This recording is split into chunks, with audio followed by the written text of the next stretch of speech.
এখন অনেক রকম মিউজিক সিস্টেম বেরিয়েছে, তাই না, যেগুলো এক জায়গা থেকে আরেক জায়গা খুব সহজে নিয়ে যাওয়া যায়। তো সেরকম একটা মিউজিক সিস্টেম নিয়ে তোমার রান্নাঘরে লাগিয়ে নাও, যেখানে কি না ভগবানের গান হবে।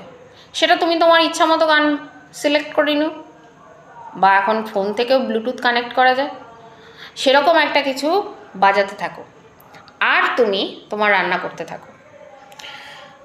রান্নাঘরে মেয়েদের সময়টা বেশি কাটে, তো রান্না যখন করছো সেই গানটা বা সেই মন্ত্রটা বাজতে থাক, তাহলে দেখবে তুমিও তোমার অজান্তেই কখন মনে মনে ওটাই বলতে থাকছো।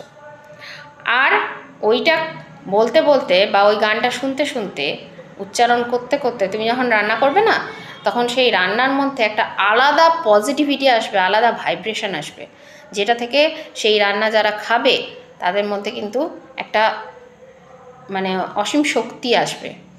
খাবার খেলে তো মানুষের শক্তি হয়ই, কিন্তু এক আলাদা রকম শক্তি আসবে, যেটা একটা পরিবারকে, একটা সংসারকে সুস্থ সবল উন্নত করতে পারে। বেশি দেরি করো না, চালু করে দাও, দেখো ভালো হবে তোমার।